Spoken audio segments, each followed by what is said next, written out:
Tristan Lozac, 29 ans, agent de production dans une usine de masques et gilet jaune. En 2022, j'aimerais une France solidaire, une France qui vit de son salaire et un président qui ne voit pas que par Paris.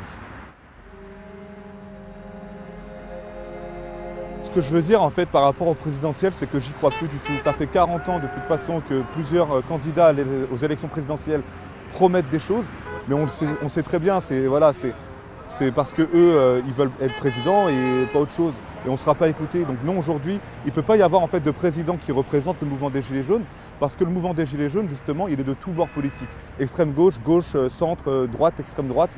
On demande maintenant, tout de suite, que les revendications qu'on porte depuis 3 ans sur le pouvoir d'achat soient entendues. J'irai voter, mais j'irai voter contre Macron. Voilà. Parce que ça fait 5 ans qu'il est président aujourd'hui. Ça fait 3 ans que le mouvement des Gilets jaunes a débuté. Et ça fait 3 ans que ce mouvement a été énormément réprimé parce qu'on demandait seulement à vivre. Au bout d'un moment, que ce soit à l'extrême gauche ou ailleurs, de toute façon, c'est voter contre Macron. Alors moi, je ne suis pas pour l'extrême droite, loin de là. Je suis contre Emmanuel Macron.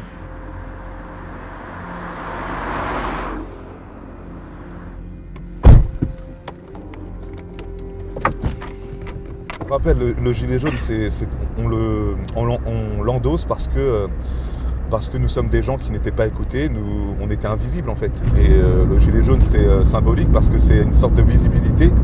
On nous voit avec ce gilet jaune et ça représente effectivement l'automobiliste aujourd'hui qui a du mal. C'est un problème concret qu'on vit tous les jours. Moi par exemple, pour aller au travail, j'ai 80 km par jour, donc en comptant l'aller-retour. Hein. Donc 80 km par jour, quand le carburant augmente, je vois tout de suite la différence. Limite aujourd'hui, je ne vais pas au travail pour gagner ma vie, hein. Je donne de l'argent pour aller au travail aujourd'hui.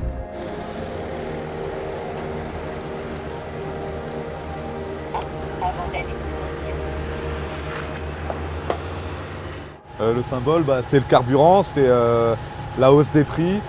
Et quand on voit aujourd'hui, hein, voilà, 1,62 € le litre, encore plus cher que 2018. Donc à croire que le 17 novembre 2018, il n'a pas servi à grand chose aujourd'hui, quoi. Donc il va falloir se remobiliser.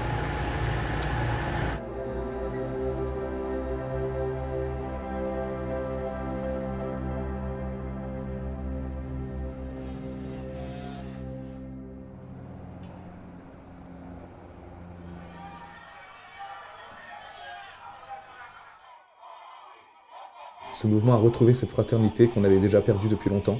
Avant, je pense que beaucoup de personnes avaient honte. Ils avaient honte de dire qu'ils ne s'en sortaient pas, qu'ils n'avaient plus d'argent 15 du mois. Et en fait, quand ils ont vu ces mêmes personnes en face d'eux, qu'ils avaient exactement la même situation, ils ont pu se parler. Voilà, ça a permis aussi de retrouver un lien social où c'était avant le chacun pour soi, c'était « Ah, toi tu gagnes pas beaucoup d'argent », on était extrêmement jugés sur la situation qu'on pouvait avoir. Bien sûr que je regrette les débordements, je ne peux pas cautionner qu'on lynche un policier, comme je ne peux pas cautionner qu'un policier violente un gilet jaune.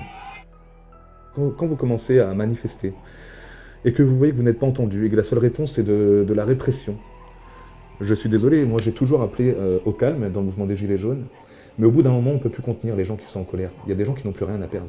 Et le 1er décembre, quand l'Arc de Triomphe a été tagué et pris par des gilets jaunes, je pense que c'était là où on pouvait faire basculer ce gouvernement et même le faire tomber. Ça a peut-être permis aussi de faire peur au gouvernement et puis de le freiner sur certaines réformes qu'il voulait mettre en place.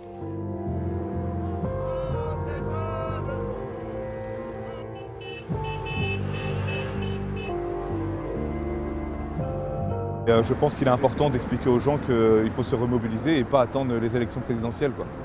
Il y a la fatigue, il y a le fait que ce mouvement quand même a été très réprimé et quand ça perdure forcément les gens au bout d'un moment ils ne croient plus en fait et nous on veut faire en sorte justement qu'ils y croient encore et c'est dans la rue qu'on pourra faire changer les choses.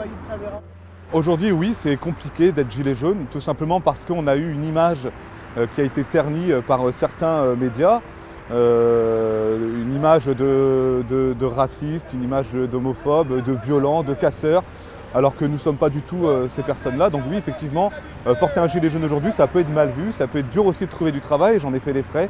Mais on essaye aujourd'hui de faire en sorte de montrer aux gens que ce n'est pas cette image-là qu'on est, c'est juste une image d'une France qui veut pouvoir vivre de son salaire. S'il faut que ça dure encore 6 mois, il sera encore là. Si ça durera 1 an, il sera encore là. Il y a eu des hauts et des bas dans ses... Il a failli abandonner, 1 fois, 2 fois. Et puis, c'est plus fort que lui, quoi. Il a du sang jaune dans les veines, je pense. Mes enfants sont ma motivation pour continuer ce mouvement, parce que je pense que si je n'avais pas eu d'enfants, j'aurais sûrement déjà lâché depuis un moment. Mais c'est eux, c'est ma motivation, c'est leur avenir que je défends aujourd'hui. Et je ne veux pas leur laisser un pays tel qu'il est aujourd'hui. Je veux qu'ils puissent pouvoir vivre plus tard de leur salaire, de leur travail.